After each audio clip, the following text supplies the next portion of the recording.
A healing journey igniting transformation. How have you transformed over time?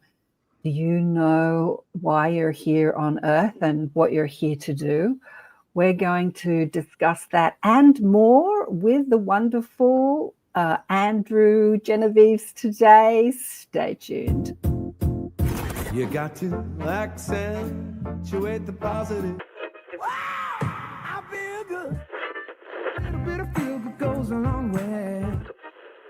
You're listening to Karen Swain, teacher of deliberate creation, accentuating the positive, showing you a way to a better life. Accentuating the positive, it's not just fad, it's sanity. Who in their right mind would accentuate anything else? Clap along if you feel like that's what you want to do. G'day, and welcome to another show, Accentuating the Positive with Karen Swain on the United Public Radio Network and the UFO Paranormal Radio Network on 107.7 and 105.3 FM syndicated radio, coming out of New Orleans and the Gulf Coast in the US. And we're streaming on about 8 platforms today on StreamYard. And my guest today is Lionheart, Andrew Genovese. Welcome to the show, Andrew. Yeah, so happy to be here. Excited to dive in and see where we go, what transpires. So yeah, thanks for having me on, Karen. Andrew and I have just had a chat. Have I pronounced your last name properly? Yeah. Genovese? Yeah. Oh, I had another beautiful being on the show many years ago with the same last name. I've never met anyone with that same last name. Anyway, I didn't know much about Andrew. I met Andrew through Brandon Thomas from Expanding Reality podcast show. He invited me into a little group once, and you didn't actually say much at all. You were very quiet, but I just felt into your energy, and I'm like, wow, this guy's really interesting. I need to know more about this guy, but I actually don't know too much about you. And so we're going to find out together today. Discover some healing and transformation. There's the gorgeous Heidi. Just got home. She's like, yay, just got home. Hello, Karen and Andrew. Much love from Boulder. Thanks, darling one. We're going to find out together about Andrew. I think he's doing amazing things, but he's an American in Australia at the moment. Woohoo, you're down under. Yeah, it feels really special to be here. This was a pretty huge turning point in my life when I came here for a year in 2012 and 13. Oh, wow. So, yeah, my dad had just passed 6 months before, and I was 24, and yeah, came here to go explore the world and go explore a land, totally opposite to the land that I came in on, which was the United States. So, yeah. Which part were you born? Which part did you grow up in the States? I was born in Torrance, California, in Los Angeles. So that's where I was born. Cool. Yeah. Yeah, well, let me tell you a little bit about Andrew.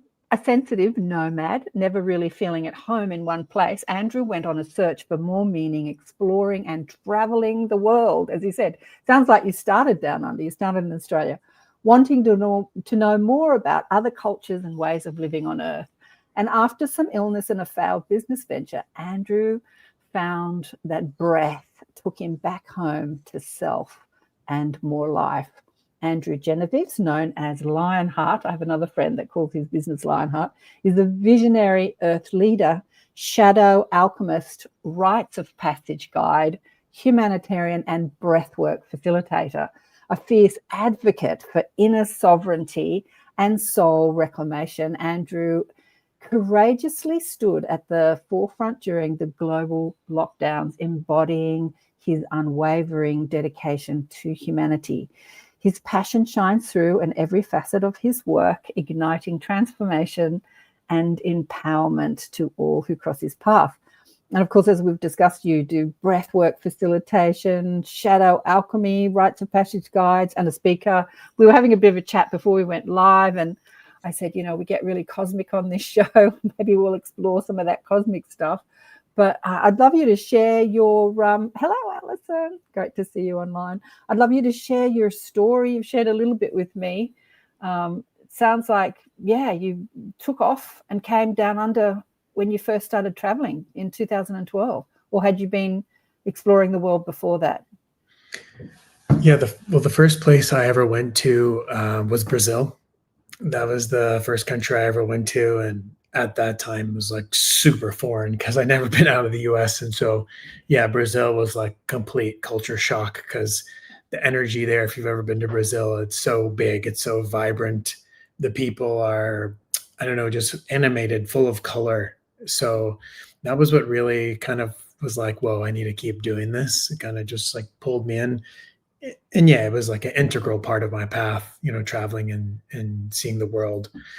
And only a few years later was the year I went to Australia. So I've been to Europe a couple times, to Brazil, Portugal, Spain, UK. But yeah, the Australia trip was like an entire year. So that was just really, really life-changing, allowed me to see just how much people work, how miserable people are, how little time people have off in the US. And yeah, just like how bogged down, like I mean, the US, as we know, it's like truly like the epicenter of the matrix with really toxic food and the ultimate weaponization on the human form, in the US. So I think there's a big reason why, many ancient souls chose to incarnate in the US because of the level of density and attack on the human form.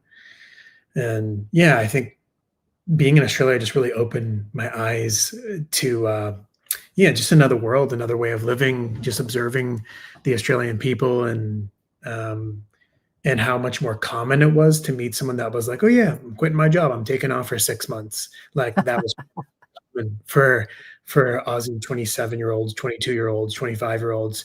And in America, that's insanely uncommon. Really? I did not know that. Oh, man. wow.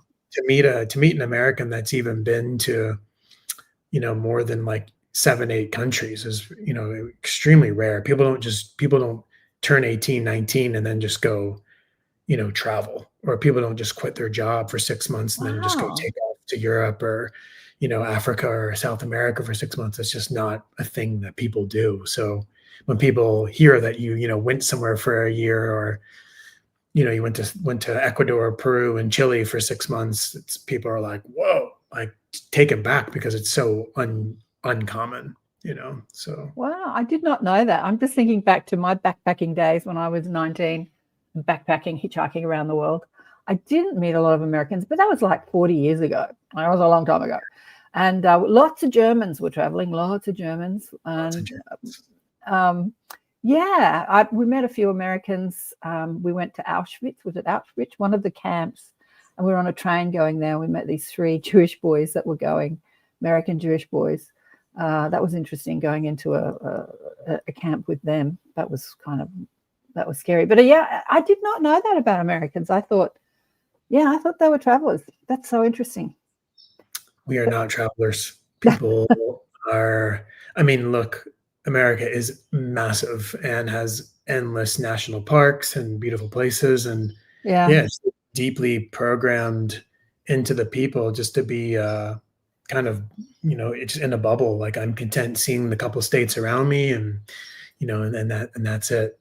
So yeah, there are many, many millions of Americans that don't really even go even a few states over. They pretty much stay in their state, maybe the couple surrounded states. That's it. So when you say America has a lot of density and poisoning, like, do you mean because it's a Western country, so it's a modern country? Like, you've traveled the world. The majority of the world is what we call third world, where a lot of people are struggling in a lot of poverty, where facilities aren't as modern or as clean or as operate as well as maybe it's changed. I haven't done a lot of traveling for a long time, but so what do you mean by that America is, sort of suffering that? Just like in terms of density. Yeah. So if you take a look at the world and you see kind of the inversions and the infiltration, so much of it has stemmed from the UK, right? The Vatican, the United States is a very important, and what I've received is the most important piece to, the dark forces, if they would have taken over the US during the vaccine times, it would have been game over. This land is super, super, super important for the planet's ascension. And so, like, if we're going just down the rabbit hole of just like Coca-Cola and Pepsi and McDonald's and Burger King and Wendy's and the fast food chains that keep people poisoned and their third eye completely calcified, the level of infiltration that's happened on the waters of what water people have access to on a mass scale, like out of the tap, the most messed up water you'll find in the world is literally right here in the US, with tons of pharmaceutical drugs and Viagra and so much chemicals that literally are designed to, decalcify the pineal gland. And as you start waking up, you're like, oh, wow, that's not a, conspiracy. It's obviously, it's cosmically designed that way.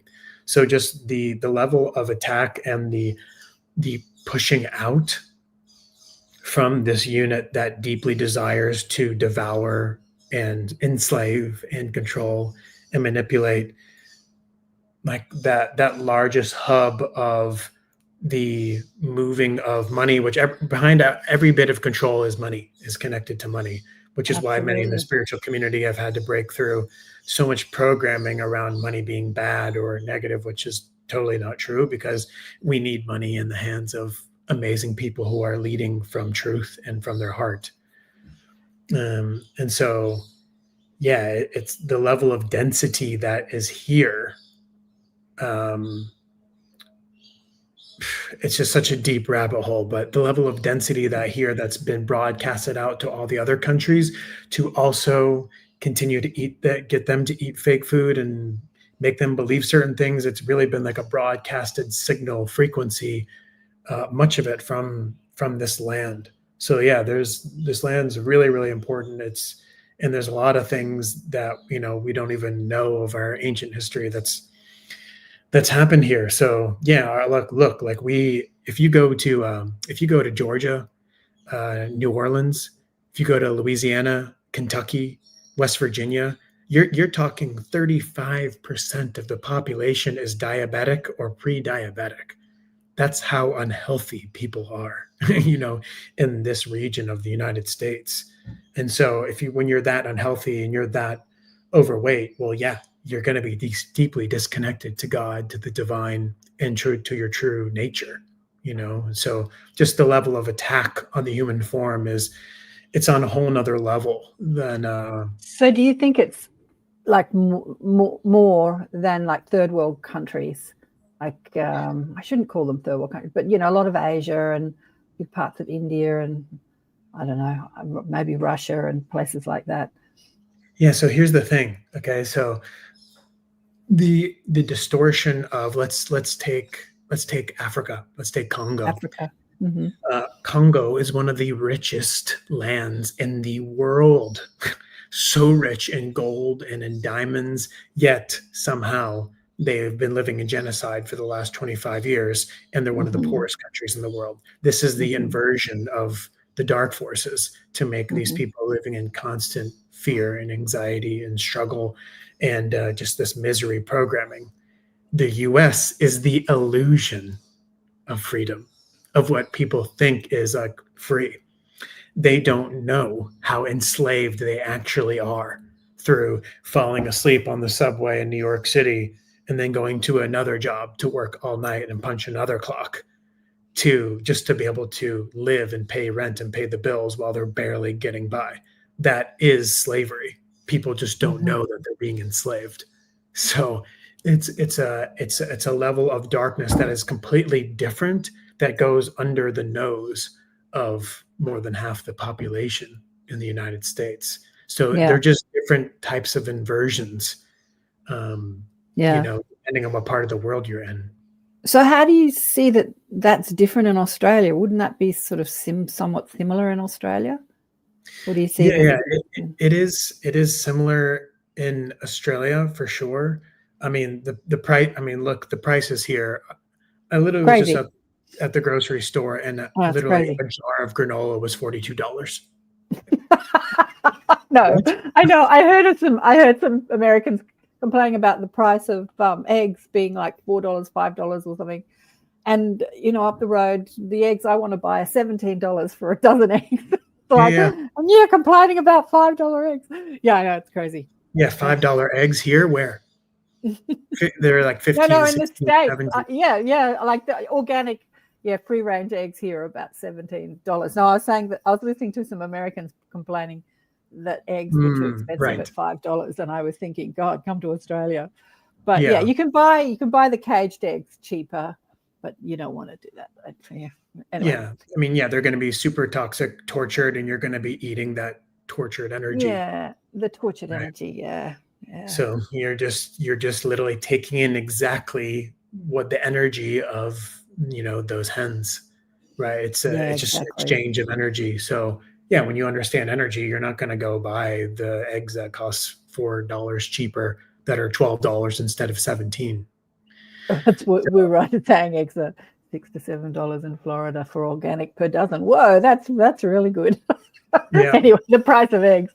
But So go on. So going off what you said, Karen, there is a similar energy, and one thing that's really unique about Australia is it falls into what I like to call like the five: Canada, US, South Africa, UK, Australia. They're kind of like the five countries that are really like looped in this dark, I don't even know what word to put around it, but for some reason, those five countries are connected. And so Australia also has the illusion of freedom. And at the same time, someone can make really great wages, working in the mines. Not to say that that's a good life, because it's not, nor is it supporting a good thing. Whole other conversation. But like I noticed there were Australians that were in the matrix that had 8 weeks off per year. And to have 8 weeks off per year 10 years ago in the US is literally unheard of working in corporate America. So there's just a better quality of life in Australia. And at the same time, the prices here where I am have literally tripled in the last 5 years since COVID, since 2020. Absolutely. So Australia was the guinea pig. They were the guinea pig during vaccine times. They wanted to push the enslavement, the control, the manipulation on this very land first to see what they could do in all other parts of the world. So because we're a smaller population, so it's a kind of a little bit easier to like experiment with our population. To tell you the truth, Andrew, I was shocked and amazed at how many people just didn't want to know about the mainstream narrative during COVID. I never protest. It's not in my energy or teaching to protest, to resist anything, to push against. But I had to go out and see who these people were. Like, why are you protesting? It was hundreds of thousands of people out on the street protesting, and I was like amazed that they were doing it. And not just following the line. Like, what do you believe? Why are you doing this? And it was amazing. It was amazing. We're right, it's still on the price of eggs here. Leslie, 3 weeks off. What's she saying here? 3 weeks off in the US is frowned upon. Hard to get permission for. Leslie's saying, wow. Yeah. I mean, it's literally like your employer's like, wow, you're not a very hard worker. Like, do you really need 3 weeks off? That's kind of a lot. Like, that is a slave.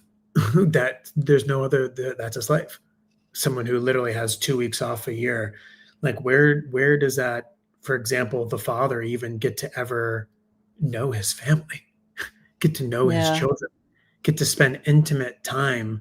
Because on the weekend he's doing yard work, he's getting things done, he's preparing for Monday. It's like it's really wild that majority of the planet think that that's a normal way to live, when it couldn't be further from the truth, further just disconnected to how we're really meant to be living, which is connected to nature, connected to the waters, connected to the sun, waking up every day slowly.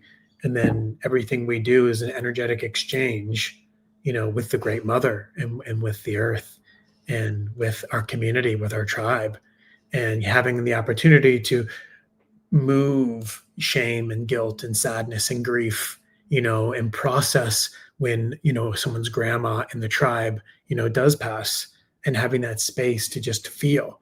But in that society with 2 weeks off a year, you don't even get to process your best friend's grandma passing, who was like really, was super loving to you, was like a second grandma to you. You're just back into work and just on with it, because you Yeah. don't have time to grieve, because there's so many other things occupying up here rather than living from here.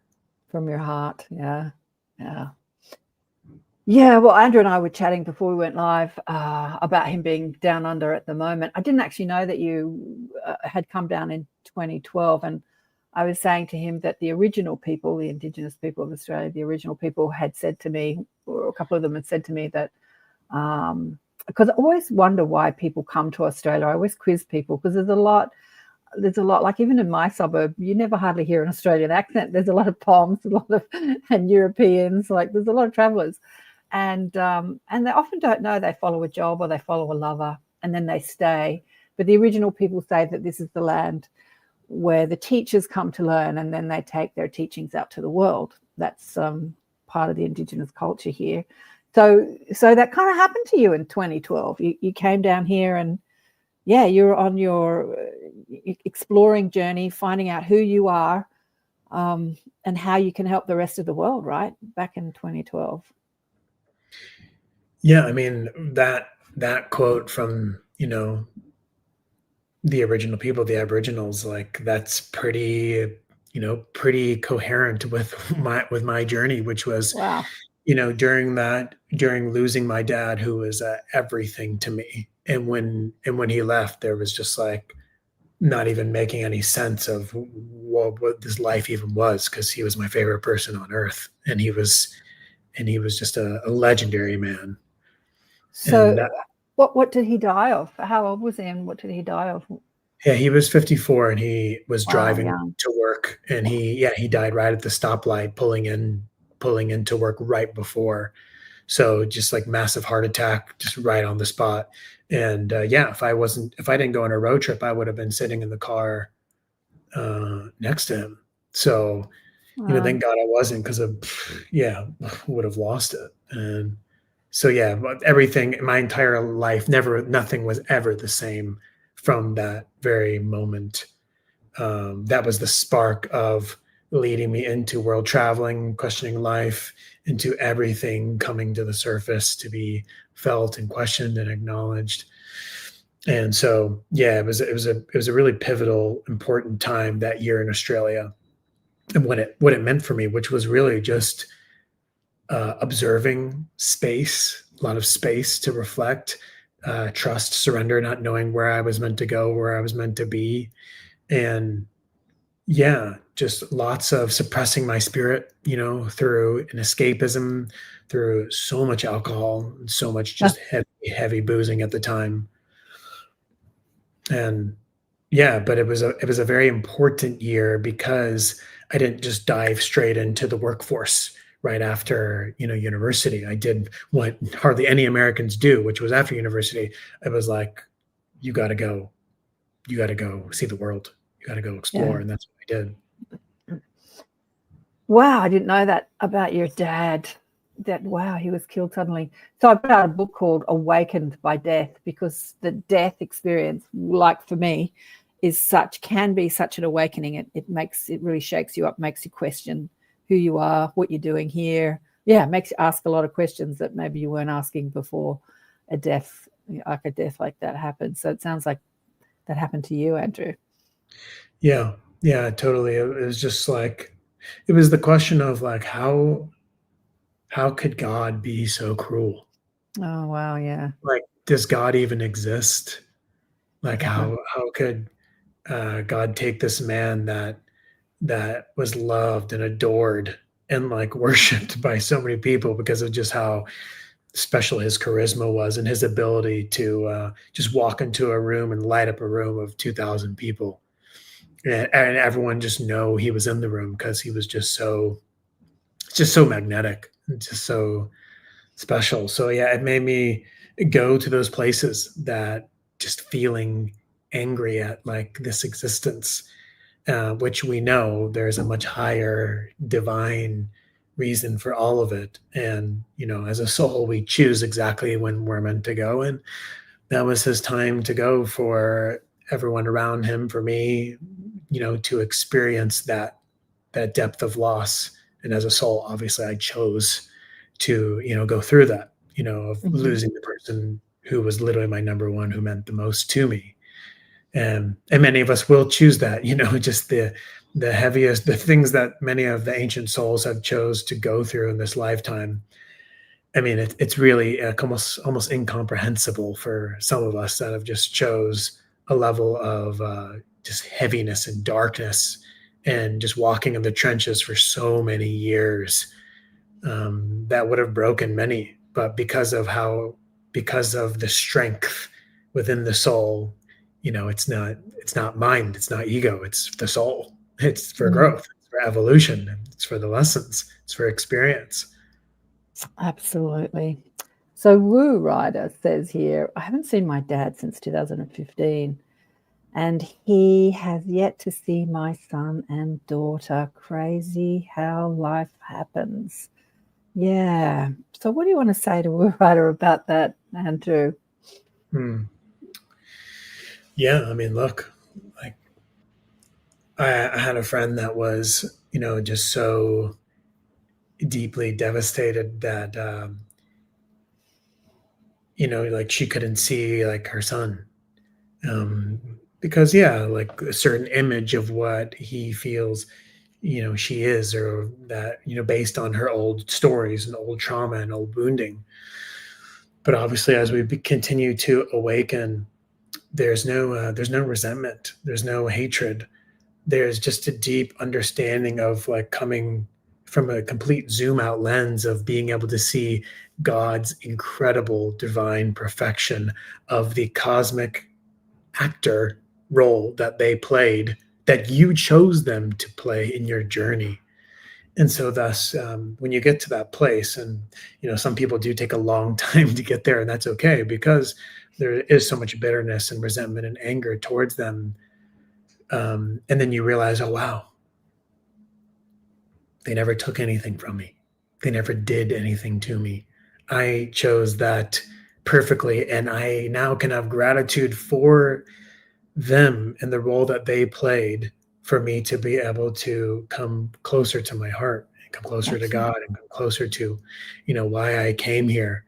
So you just see them beyond, you just see them from a lens of compassion and empathy and just love. And like I said, it sometimes could take, because it's not to spiritual bypass, the hurt or the trauma that they did cause you. It's not to bypass it, but you get to sit with it and feel it, and eventually come to that place that, right, we are in this just cosmic game, and we chose it all. We chose it all. Yeah, for many, it's hard to understand that you choose the traumas that you go through. A lot of people push back against that. I've been saying that for years. A lot of people push back against that. But yeah, if you see this world as a cosmic play, like you said, and you're an actor on the stage. I remember when I was in my early 40s, I was sitting up in bed thinking about this, and Dad had beaten me up as a child and put me in hospital. I had all this horrible stuff that went on. And instead of, wanting to carry that resentment and not speaking to them, I decided to, in my mind, give out Academy Awards to best actors. Like if you see a movie, and this is how I thought about it, if you see Dustin Hoffman in a Rain Man, he's playing a role. And because he's so different to who he really is, they give him an Academy Award because his acting was so amazing, right? So if we all come from love, and then somebody brutally beats you and you don't see that love in that person that's traumatized you, then obviously they've been a really great actor. So give them an Academy Award. So that's what I did to clear up all that. Because, the resentment we carry around doesn't hurt them. It only hurts us. Yeah. So I don't know, Woo Rider, I'd love to hear more of your story of maybe reaching out to your dad. You don't have to include him in your life if that's something that doesn't feel, but just reaching out and maybe introducing him to your son and daughter. That would be pretty amazing. Love to hear that happen. Yeah. What do you say, Andrew? Yeah. And, I think the most important place to be, the healthiest place to be for one spiritual journey is to know that there is a incredibly synchronistic, cosmically divine script that's already been planned, and to remain detached from what the outcome is. Because if we're like, no, I need him to see me, I need him to understand me, I need him to see why this all happened, or why it's just like, God, it would be amazing, it would be lovely if he did, and I'm okay if it doesn't play out that way. Yeah. That's the most powerful place to be. Yeah. I think that we get caught up with the roles people are supposed to play. I remember saying to my brother once, because our dad was really, angry and aggressive and not an awful person. He just had bouts of anger, and then the anger turned to violence. And then he got married to a whole slew of women, and we never saw him again. And my poor little brother was like, I said to him once, you have to forgive your dad. And he said, how many times do I have to forgive my dad? And I said, every time you feel anger towards him, that's where you got to go. And I said, instead of seeing him as the father that he's not, like expecting him to be that loving father that he's not, like that role, he's my father, he should do this and he should do that. Just see him as a soul that's on a journey, that's struggling and learning like you are. And I remember he said, oh, gee, I never thought about it like that. Because especially with parents, I know my daughter is doing it to me.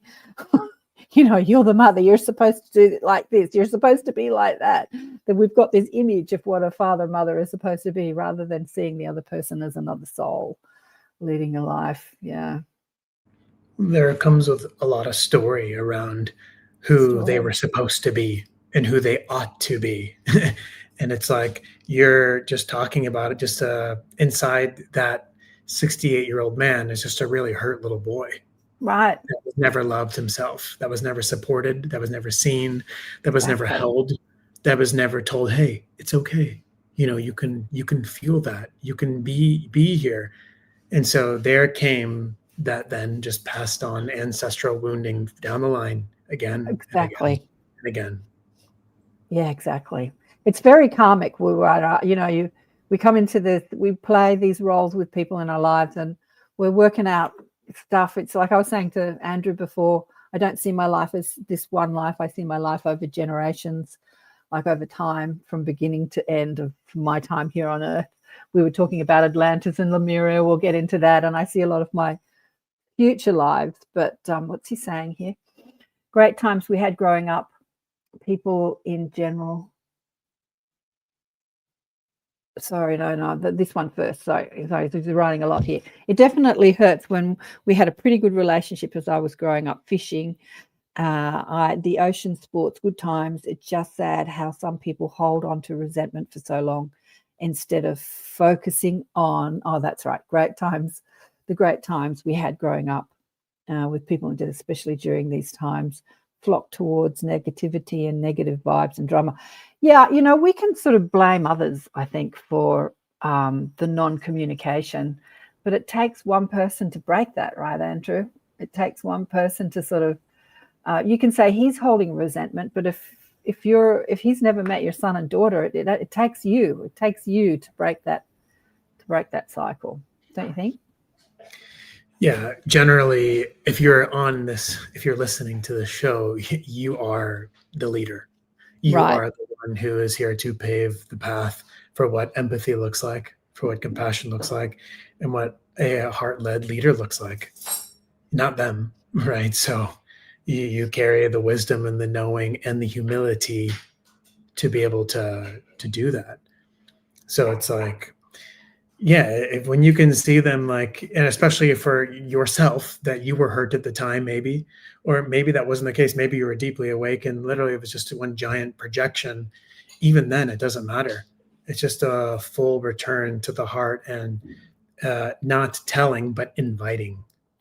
The invitation of, hey, if you're open one day, I would love to just have a really beautiful heart to heart. No one's wrong, no one's right. Just a open dialogue, communication, like, what do you think? And then losing attachment to whether or not they're open to that or not, and giving divine timing to it, meaning maybe they're open to it literally in days from now, and maybe they never will be. Yeah.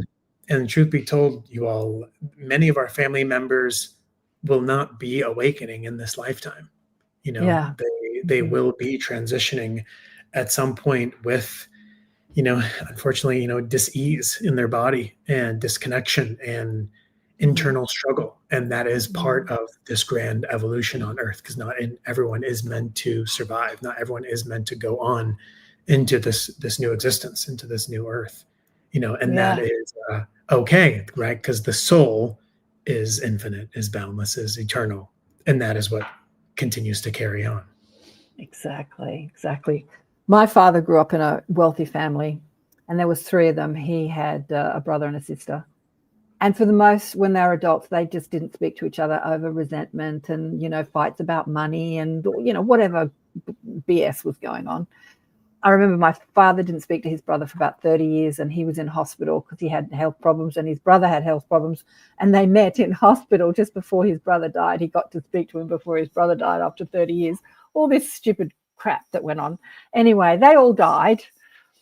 And from his 3rd wife, he has a daughter, and she has brought them all back. She's got these 3 kids, and they're all back, and they're all siblings again.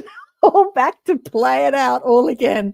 They're not in the same order that they were in, and they're not the same sex that they were before.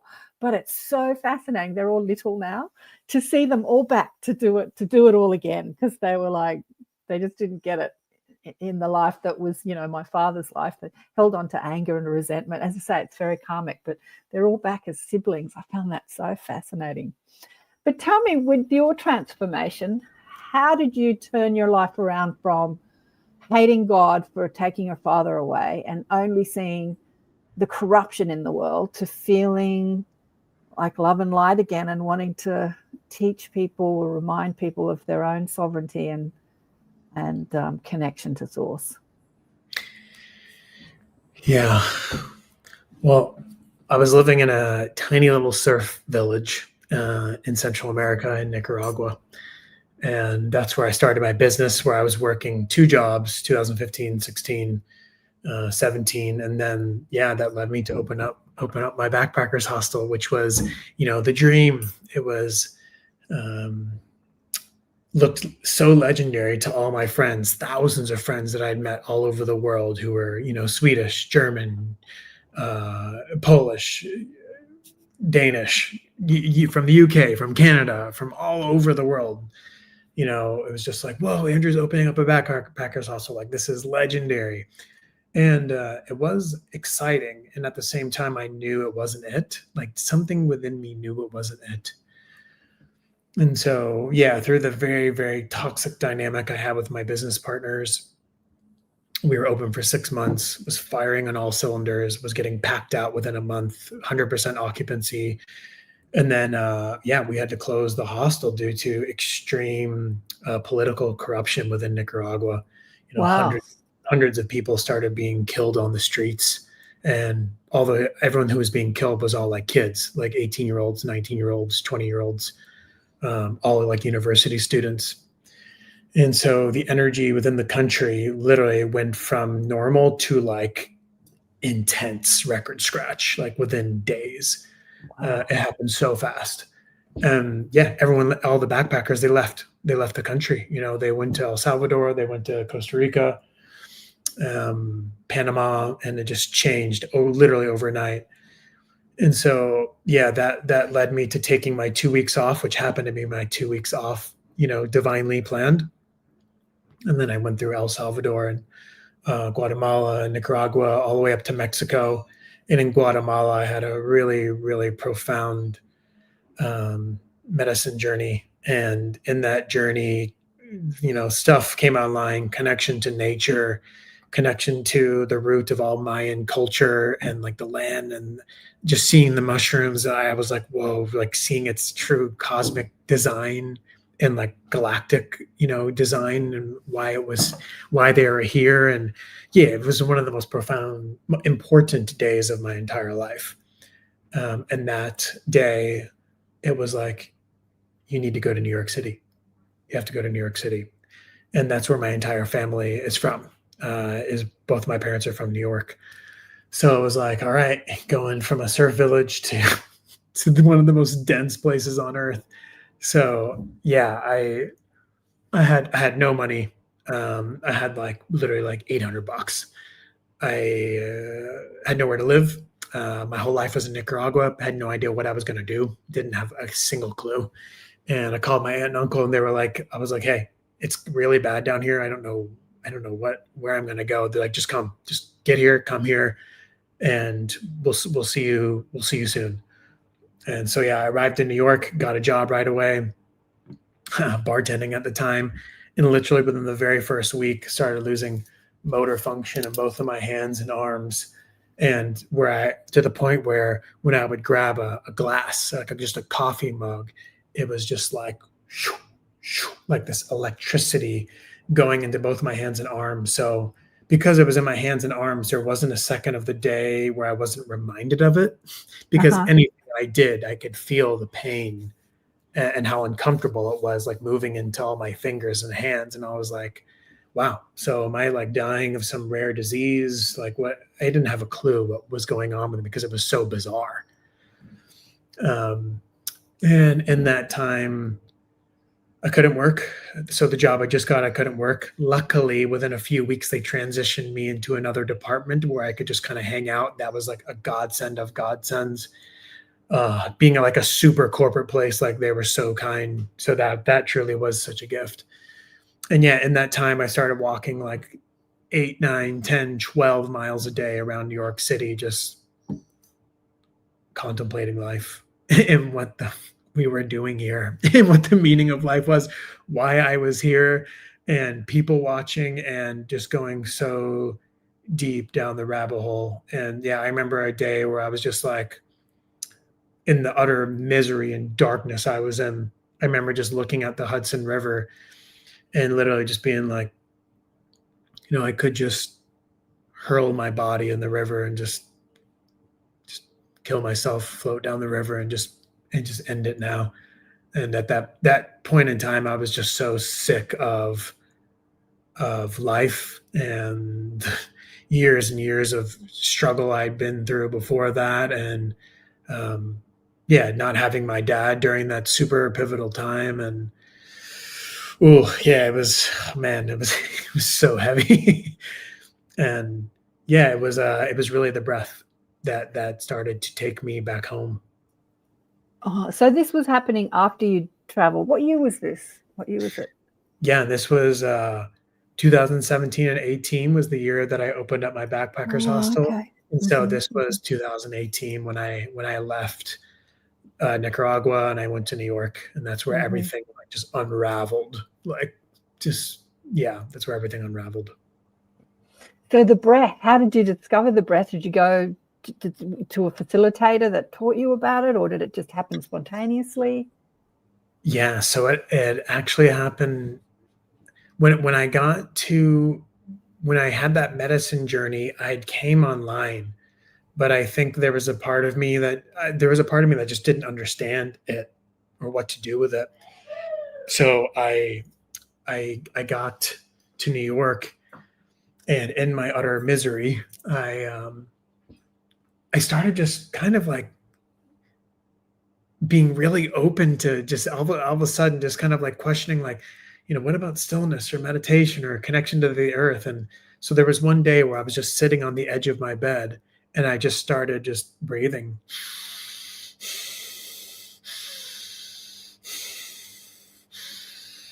And after I did like 3 or 4 minutes of breathing, I started noticing my whole body was moving around in a circle, and I couldn't control it. My body was just moving.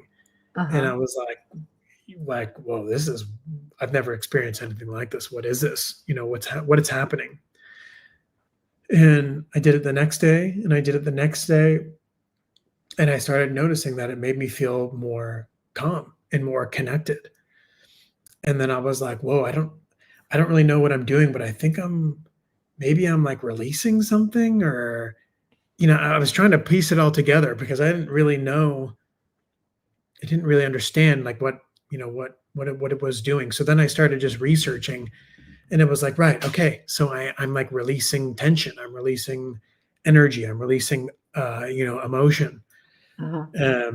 And I just kept doing it every day, and I was just noticing that it was helping. And as I started doing it every day for the next week or so, I just started just spending just so much time inward, and just like touching my arms and my body, and just like communicating with my body, and just kind of unknowingly just kind of doing somatic work and breath work, and yeah, just giving myself massage around just like my clavicle and shoulders.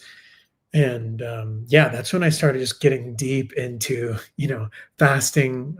I shifted to an all plant-based diet, and I just started just being, my body wanted foods that were alive. It wanted just like organic oranges and celery juice. And so I started eating way less food, and I just kept doing like a 48-hour juice fast or a 72-hour water fast, a 4-day water fast. And I was just in deep experimentation.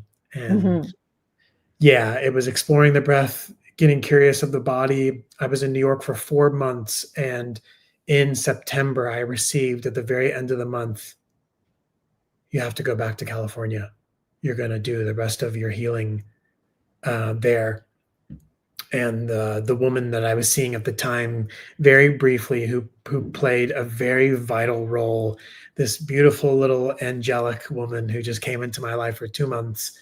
And she was an acupuncturist. So she was, doing all these treatments on me. And she truly was an angel that just came into my field to, yeah, just to help me heal and help move energy and help remind me of who I was.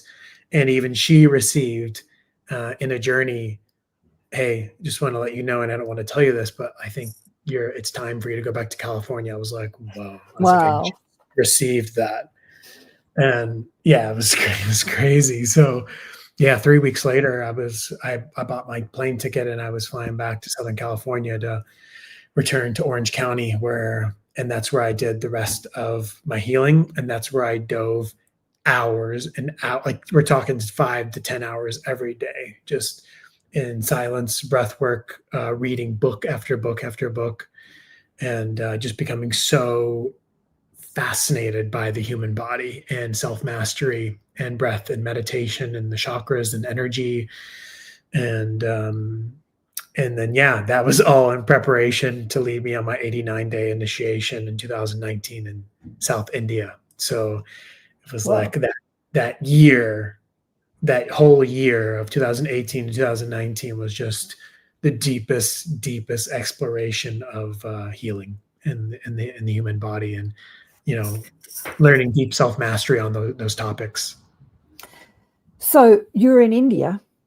You spent a year in India doing deep personal transformation. I was in India for 4 months, but I went through an 89-day initiation of like 6 to 12 hours a day of breathing, silence, mantras, meditation with my teacher, Guruji. Yeah, he lived in a cave naked for many years. And it was me and him for 3 months. And I was living in a tribal village in South India, in Tamil Nadu.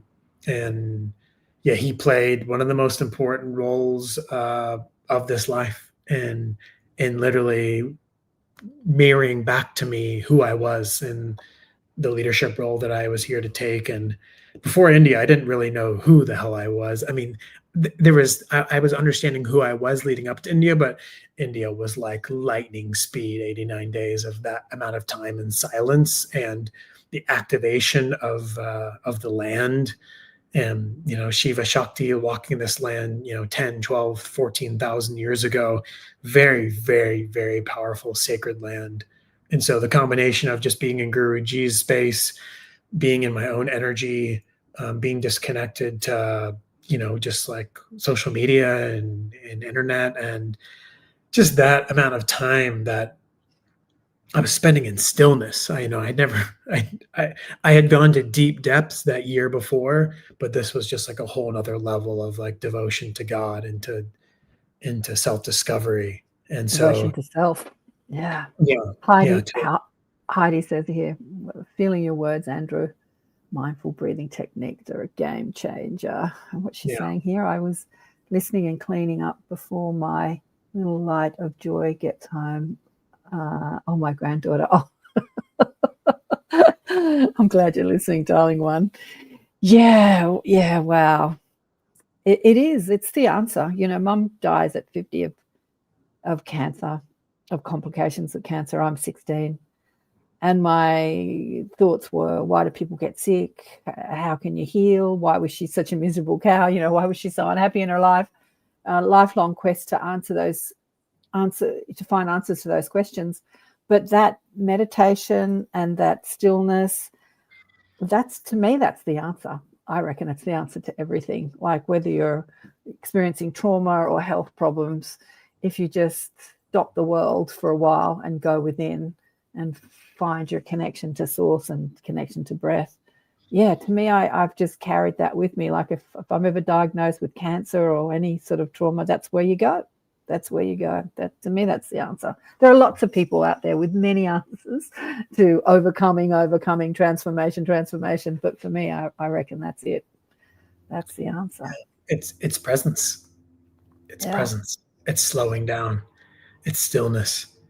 It's the realization when you slow down of that one, I'm alive. And that's an incredible gift. And how many years have I been going, believing, telling the story that things will never get better, that I'm not supported by God, that, you know, things are going to fall apart again. You know, the attachment to the old identities, the old DNA fragmentation, the old trauma looping of like things are the deepest belief of like, I'm not supported. Things aren't going to work out. And when we carry that belief, it's just manifesting the exact same thing over and over and over again. And the only way that we can realize that we're looping in those same stories that will continue to perpetuate the exact same unideal situation is just realizing that this life is electric and it's epic, and that we came here for a divine reason to bring forth a level of knowing and connection to God that is so beyond our comprehension in these years to come. And to be here on earth in this physical form is not a death sentence or a curse, but actually an insurmountable gift of life and the abundance of life, realizing the abundance of life. And we can't do that when we are being siphoned from this matrix system of go, go, go, do, receive all of your self-worth and your validation from everything outside of you, rather than insourcing deep acceptance, love, pure presence from I love me as I am right now. I accept me as I am right now. I look at the person in the mirror and I'm continuing to learn to love that person for every shape in her body, her face, her eyes, her lips, her shoulders, right? The parts of ourselves that we put in the closet that we deemed unlovable. Like we can't love those parts without one awareness, and we can't be aware if we're never still.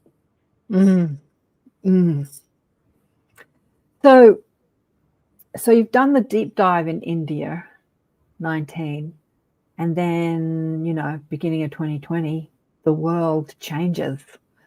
Like the world changes. So how did that transformation help you navigate like what went on in 2020 and beyond? You know, you say life is electric and it's a joy and blah, blah, blah. And so we started this conversation with, you know, we're living in times where we're slaves and everything's trying to poison us and there's so much corruption. Like, how do you feel electrified and on fire about life, not knowing that there's so much corruption and we're all, you know, everything's trying to poison us. Our water is poisoned, our food is poisoned. Because what I saw during 2020 was that a lot of people, they call it the awakening, woke up to the corruption They didn't wake up to the beauty within them. They woke up to the corruption, and they call themselves awake because they're seeing life with new eyes. But they're all in trauma because they've come to these truths. So how do you navigate feeling on fire and electric about life, knowing the truth of the corruption of the world? I love this question because this opens up a caveat that is really, really present for much of the world, as you pointed to, Karen. So when I went to India, December 2019, January 2020, February 2020, and then March 2020, mid-March, days before the lockdowns happened, I returned from South India back to the US. Right. Divine design, you better believe it. And I found out later on, after I got back from the US, that I was led to India to be prepared to become Lionheart, to be prepared to step into a leadership role and a voice that was ferociously loud during the times of the vaccine. And when I got back from India, I had, 800 followers on Instagram. And then as I started speaking my truth in March 2020, and then April, and then in May and June, by the time I was hitting June, it was like 3,000 followers, 4,000, 5,000, 8,000, 9,000, 12,000. And then before you know it, it was like 15,000 to 20,000 in literally like a week's time. I mean, there was just hundreds and hundreds of people coming onto my page literally every day. We're finding my videos about what was going on and what was to come. And before you know it, I'm at, 20, I literally went from 20,000 to 30,000, I think, in like, a span of like maybe 2.5, 3 weeks. Yeah. And it was growing so fast. So you were speaking about, like, don't believe the narrative. It's not all truth, right? We can't say too much about it because we're on these platforms, but what you were saying, that people were wanting to hear what you had to say because they were waking up to something's not right here. I want to know what's going on. Is that what you're saying? Like there was just, because that's what I think happened during 2020. There was this mass awakening, but not necessarily awakening to the beauty of who we are, but awakening to the, like, something's not right here. There's something else going on. Is that what you're saying? These people were wanting to know that? Yeah, I think my messages and my videos were getting shared so rapidly because, put simply, people were looking for the truth. People wanted to know, is this just total BS? Because I feel something in my BS radar is flagging, is like blinking, it's going off. Yeah. And people were just thirsting for the truth. So I was interweaving, coming back to the self, coming back to the breath, coming back to presence, and also stating, don't believe this. Don't believe and I was just interweaving consciousness. Don't buy into the fear.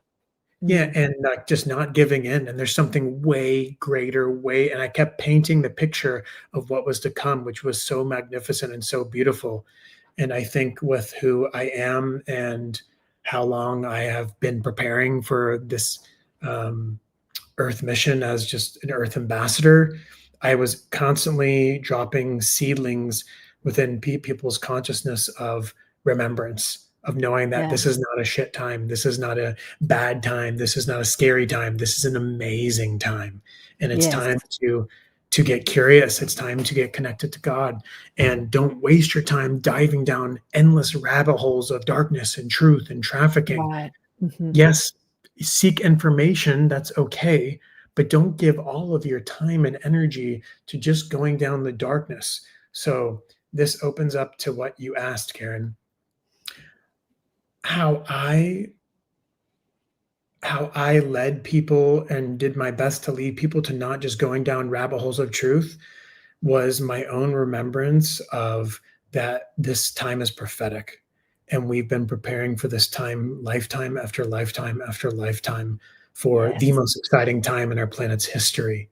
And so tune into that, focus on your mission, focus on becoming who you are, take aligned action, be brave, be bold, and know that there's people out there already that exist who you've signed soul contracts with that are ready to work with you. but they're ready for you to stop playing small and stop dimming your light and stop believing these stories that like, oh, what if, should I build a website? I don't know if it's time. I don't know if I want people to see me. I'm afraid. Just all the stories of like continuing to just like hide in the background was like kind of like this your guides just kind of pushing you like, hey, it's time to get out there. It's time to lead others and be the living embodiment of truth, of this new earth, ancient frequency.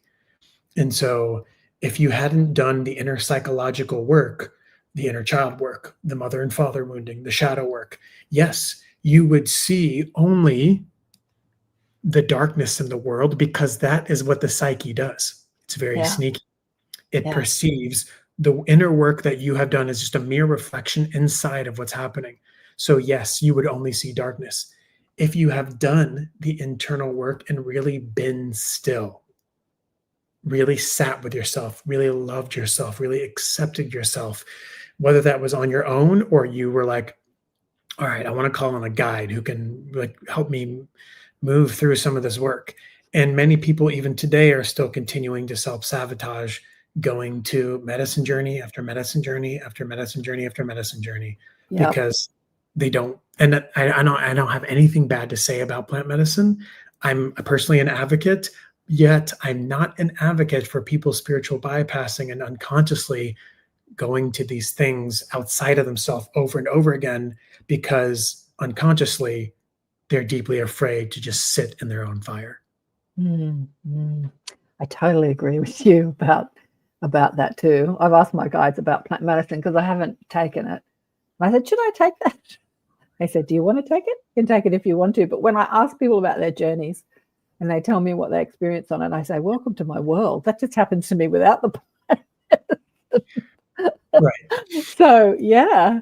So, and that is the case for many of our, especially many of our ancient sisters that are here, or already have, that level of, claircognition and all the clairs online. So it's like, God, if I do that, it's just gonna I'm just gonna freaking short circuit. So some people who already have that online, there wasn't really a need to have that journey with things like ayahuasca or peyote or psilocybin or iboga. It just wasn't really necessary. They weren't guided to that. That wasn't part of their journey. It can be a great introduction to what's possible, but then I think you got to stop relying on it. I have a friend, beautiful friend, who said she'd done it like 30, 40 times. And I said, have you changed? And she said, oh, not much, but she kept relying on it, kept going back to it. But I have to do a station. I put a tea break. Hang on. We'll be back in a second. Where are we going? You're listening to ATP Media, Awakening and Expanding Consciousness with Karen Swain on the United Public Radio Network and the UFO Paranormal Radio Network on 107.7 FM and 105.3 FM, syndicated radio, hitting about 120 countries and streaming on 8 platforms. Today is Andrew Genovese, who is an American who's down under at the moment, down in Australia, and he's sharing his amazing healing journey and a New World leader, a New World teacher, activating the New World teachers. What you were saying about sharing your Instagram exploding and sharing with people, like not to be afraid during that time of 2020 and beyond and seeing the chaos happen, but see it as an exciting time because, this is the shift and stuff is happening for us, not to us. I don't know if he used those words. That's the same thing Charlie Kirk said. I love him or hate him. When he was assassinated a couple of weeks ago, I had no idea who his kid was, right? No idea. But when I started asking questions, he came to me with the most ecstatic energy, ecstatic, blissful excitement energy. He's just been assassinated and the world is mourning and talking about the horrors and the terrors of it. And he is so excited.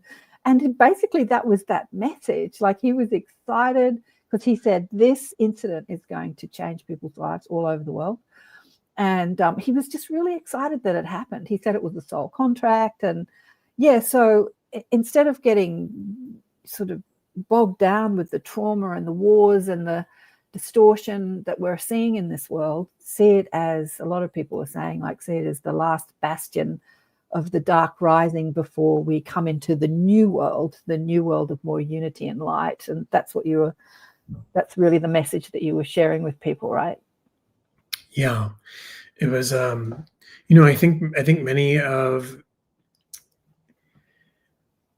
we've been preparing for this lifetime after lifetime, and some of our ancient family have been awake that there is a big shift coming. I mean, 25, 30, some even 40 years ago, Yeah, absolutely. Yeah. and some have been preparing for 100 this years time ago. for so many Yeah, decades, and we've been preparing for this time for thousands of years. absolutely. Yeah. Yeah. And remind you all that thousands of years in the grand scheme of evolution in the universe that's it. It's a blip. Exactly. It's nothing. So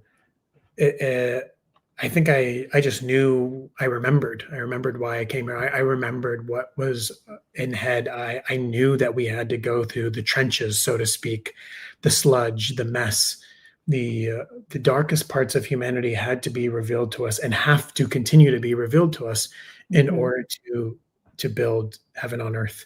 We have to understand fully how much we've been lied to, but not get lost in it. Meaning we're not just going down rabbit holes of the ins and outs of the Vatican and how human trafficking works. We want to become aware of it. We want to give it our energy, but we don't. But the primary focus of the energy is mission, service, love, becoming who I am. And ultimately, if everyone can continue to be like, okay, I was in fear today, but like, I'm just trusting. I'm trusting in God. I'm trusting in what's to come. And ultimately, many of the ancient, ambassadors are here to, because they carry that within them, they're continuing. They're here to continue to drop those reminders for people who possibly maybe don't carry that knowing as deeply, or maybe for people who just woke up literally like 12 months ago, and they're like, I just left my crappy job. I don't know what's going next, but I know there's something big happen, and like, I'm here for it. I'm curious, but they don't know how legendary what is to come really is. So, many of the ancient leaders and ancient ambassadors, they'll be drawn into their field to, help them remember. And at the end of the day, we're all here helping each other remember, and everyone is needed through this, grand shift of evolution. Some people have a small puzzle piece. Some people have a big puzzle piece. Some people have a medium puzzle piece. But the puzzle is not complete without all the pieces. Right. And so even the smallest puzzle pieces are deeply important, during this time. So it's a full-on, co-weaving. It's a full-on collaboration in order to take down this death cult that's been enslaving humanity for far too long. And so it'll take all of us to come together, during these times, and that's the times that we're at. All of us truly coming together and starting to collaborate in a way that we never have, and or not for a very, very long time. Yeah, hallelujah. I hear you. And Mish says, hey, Mish, how you going? He says, yeah, and some are just a puzzle. You're a big puzzle piece, Mish. Hilarious. And Susan says here, and yes, those of us who are healing and are remembering are spreading the light and energy. Absolutely. I've said this a few times on the show, but years ago, I did the last energy healing workshop I've ever done. I went down to Melbourne to do it. An American guy came out here, Matrix it was called, and I'd read his book. I'd stopped doing energy healing courses for years, like 20 years, but I loved his book, so I needed to explore it more. And I found a lot of older people were there. I'm now one of the older people, because this is like over a decade ago. And I asked them, what are you going to do with this work? Are you going to become a healer? Are you going to open up shop? And many of them said, no. I said, are you going to use it on your friends and your family, your animals? They said, no.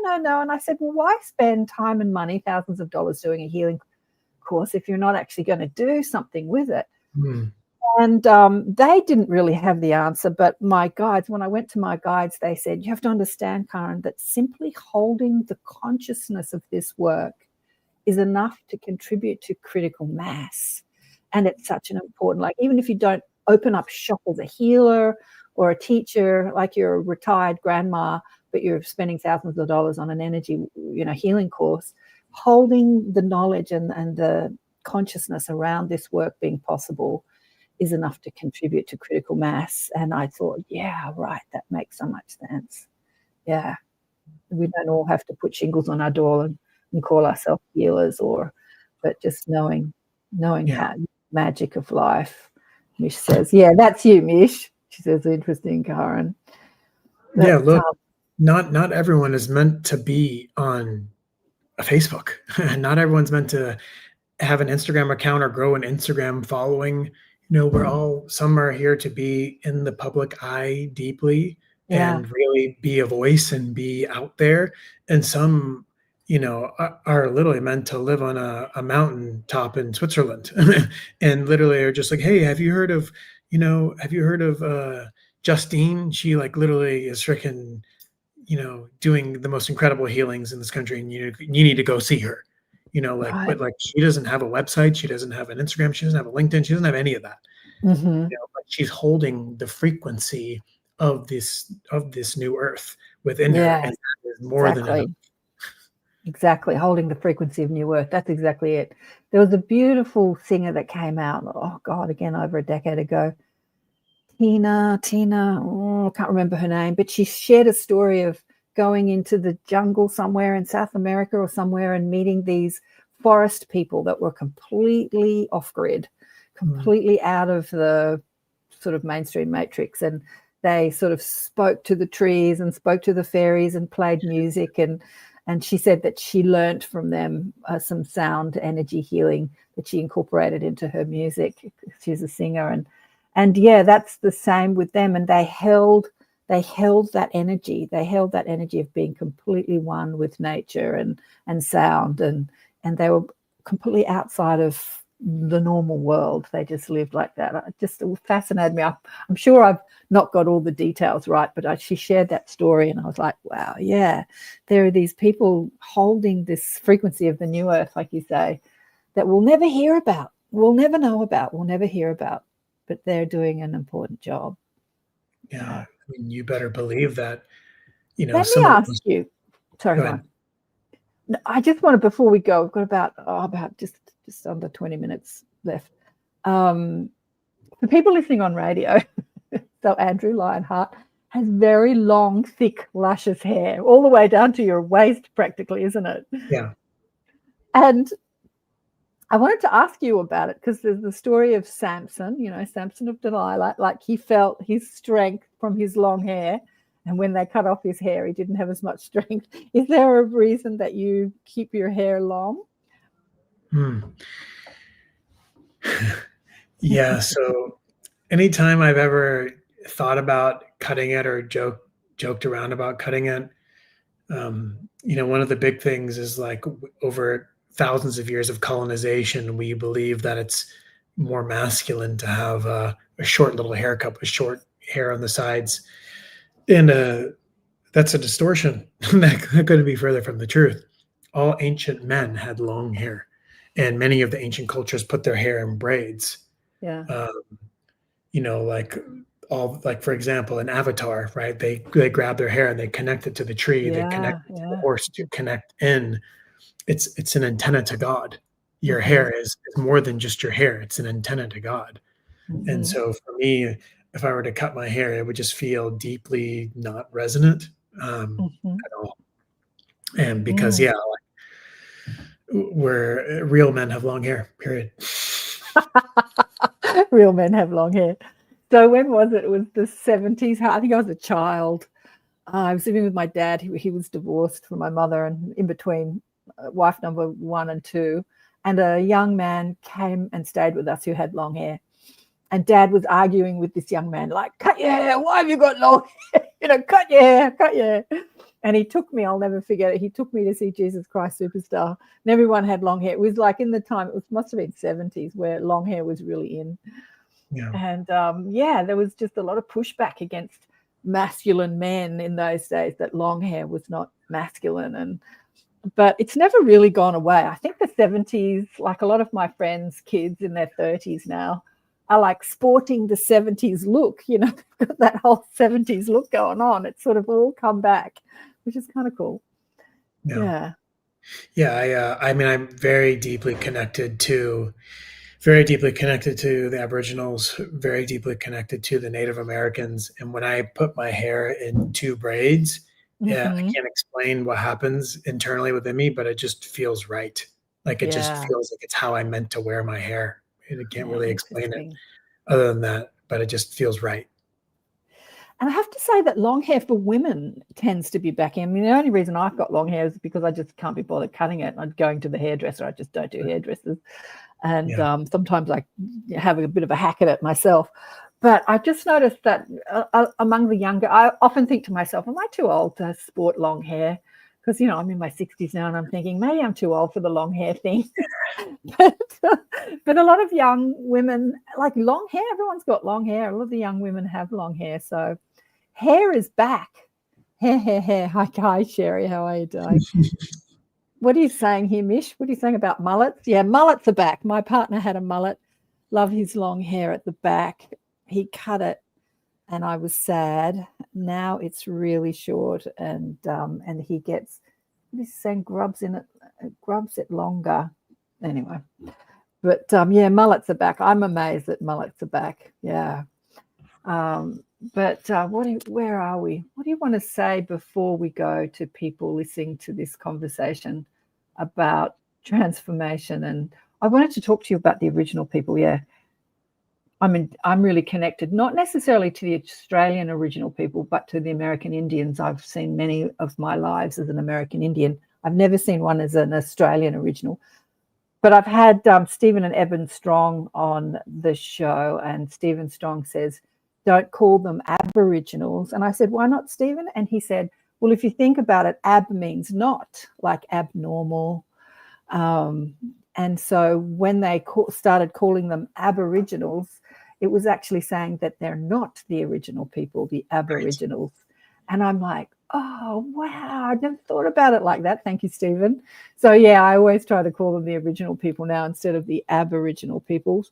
But much of what you were talking about, that sort of corruption gets into the mind and we don't even see it. Like we don't even acknowledge it, that we're just speaking it. You're the only person other than a friend of mine who actually knows that. Well, Stephen, as I say, Stephen Strong, I'll introduce him to them. They do amazing work, Stephen and Eben Strong. A lot of It's basically calling them, and it's like, you know, shame on me knowing that, but being like, I don't know how else I can have people understand who I'm referring to. Right. Yeah. So it basically means the unoriginal. Not original people. Yeah. Like not true. So yeah, we got to come up with a name that identifies them correctly, you know, because well, original, Stephen calls them the original, and I've taken, you know, calling it the original, but also First Nation or Indigenous. But somebody said to me, well, if you're born in a country, you're Indigenous to the country. And I'm like, okay, but it all works. Yeah. Right. So First Nation. Yeah, that's what everyone refers, like the Native Americans, First Nation. So, all right, well, I learned something today. So we can also refer to the originals as First Nation. Yeah, absolutely. So it's great.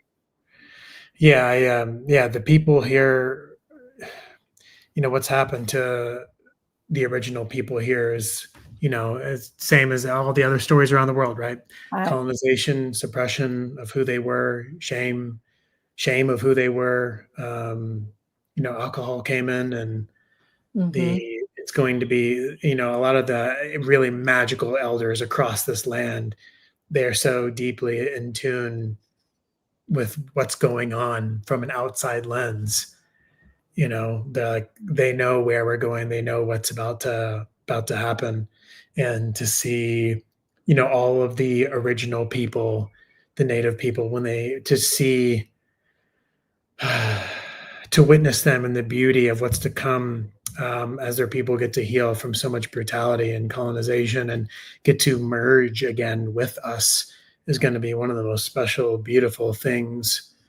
ever. And in Tibet, in the US, in Australia, across Europe, in Africa, it's truly going to be, the way that we're going to be coming together is going to be just so spectacular. Just what this next 48 months has, the level of transformation and alchemy and light information, consciousness that's going to be streaming through every part of life is just going to happen more fast than we can even imagine. So it's like the most important thing, and probably one of the main things I'd like to share with everyone, is just like really get so intentional with starting to prepare yourself in your nervous system to hold this level of love, to hold this level of prosperity, to hold this level of abundance, to hold this whole new architecture as we come together in community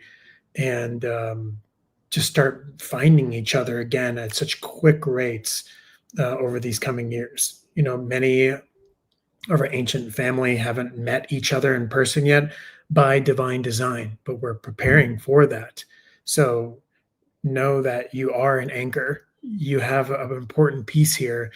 And the most important thing that you can do for me, for Karen, for your neighbor, for any of us, is literally know the kingdom of God within you. And that is the most radical protest that you can have during these times. It is literally just becoming more of who you are, more authenticity, more love, more excitement, more joy, more zest for life, to get up every day and be like, I'm ready to serve. I'm ready to serve humanity, whatever that means for you. I'm ready to serve, and I'm excited to, and I'm ready to, ignite this planet with the knowingness that I carry within me that isn't coming from an external source. Yeah. Such a powerful message, darling one, because I think the chaos that we've been experiencing is ramping up, and it's only going to get worse before it gets better. And just like, 2020 awakened so many people to start looking at life differently. Even this, assassination that we've been through, I say globally, even though it was an American thing. I don't know, were they talking much about it up there in Byron Bay, or did they all ignore it and say, oh, it's not happening to us? What was going on? Yeah, I mean, it's obviously going to be felt the most in the US where where it happened, and especially because Charlie Kirk was talking on tons of, hundreds and hundreds of US college campuses. But yeah, I heard some people talking about it, but it's definitely more like there's so many big events that have happened and going to continue to happen. Yeah. When something big like this happens, it's like, especially people who are just don't really know what's going on, it's just going to kind of be like, all right, that happened, and then moving on, because there's going to be so many events that are about to take place in these coming months. And it's going to be it's going to be a lot for all of us, but it's going to be a lot for the people who have no idea what's going on and continuing to try to suppress, so, through the distortion, through the chaos, we are simply just here to be the frequency holders, the frequency holders. Just hold the frequency of not attaching to the craziness that's happening, but just viewing it as if you are literally like a hawk on a branch, a couple 100 feet above, just like seeing it, but you're not getting emotionally charged. You're not letting it siphon you. You're literally just like, you can feel the sadness, you can feel the grief, you can feel the anger, but you carry the awareness to not hang on to it for days or even weeks, right? So you move into it and through it and come back into your heart, focus on your mission. Yeah, beautiful. Well, I was amazed because, as I said, Carol Ann and I from Ethereal Encounters, who has a show on this network, there's Carol Ann, Ethereal Encounters Unveiled, we're just about to do a show. We have another show called Elevate, where I answer questions, and a couple of gals and I get on there and yak away. And she said, I'm devastated because this thing had happened. And I'm like, who's Charlie Kirk? And as I said, then he came to me and he explained the whole thing to me, like why it happened, the whole ramifications of it. And as I was watching it unfold, across the world in the last couple of weeks, I was amazed to see that there were big groups of people in Sydney coming out for Charlie Kirk vigils. And I'm like, people know about Charlie Kirk in Australia? Yeah, he had all over the world, in Europe and all places. And I was just amazed at his reach, because before he got assassinated, I didn't even know who he was. Or I did, I'd heard about him, but I didn't really know who he was. So it has just like, it had a huge ramification across the world, which is something that he explained to me from spirit. And but it's not the end of all this.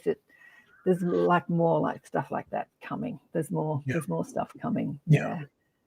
This last thing that wants to come through right now is just remember that every single thing that takes place in these coming months and these coming super, super pivotal next few years, it's only going to be a catalyst for further awakening on the planet. Exactly. Every single one of them. Exactly. Don't cling on to it. Come back into your heart and know that it's all happening perfect divine order.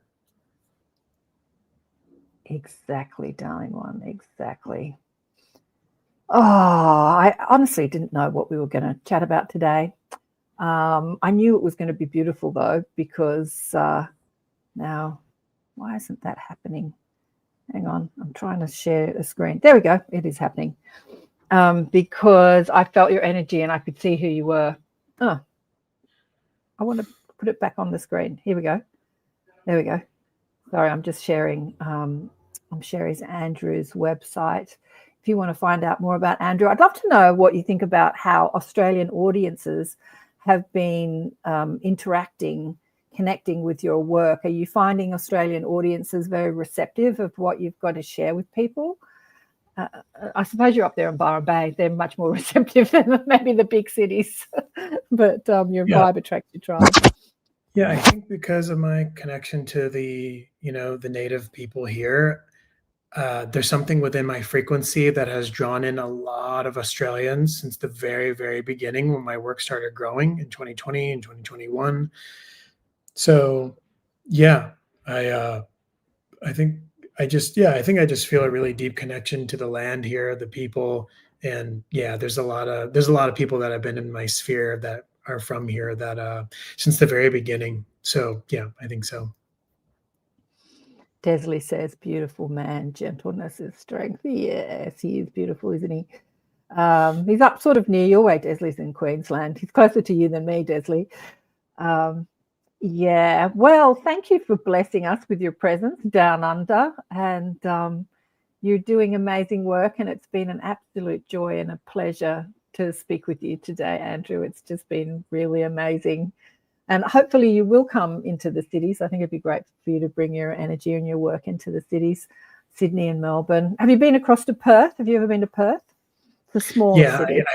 I lived in Perth my last 5 months when I lived here in 2012 and 13. So yes. Oh, wow. Absolutely. Cool. And are you going to visit it this time round with this trip? You're going to go back there? Yeah. I mean, I've had people ask me, hey, are you going to come to Melbourne? Are you coming to Adelaide? Are you coming to Perth? Right.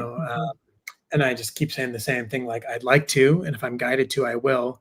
But I feels like I'm meant to be anchoring in the frequency in this area. So it's possible I could come to Melbourne, Adelaide, Perth, but again, I think it would be later at the end of my trip if it comes through. It hasn't come through yet, so we'll see. Yeah, Mish says you're coming to South Australia. Where are you, Mish? Are you in Adelaide, in South Australia? It's a big country. It's a big country. It takes a while to get around, the States. Not quite as big as the States, but a big empty country.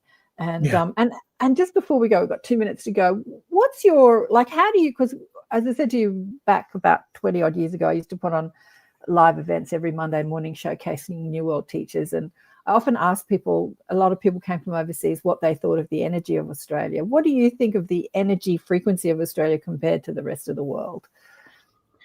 I have had some of the four of the most activating weeks of my life returning here.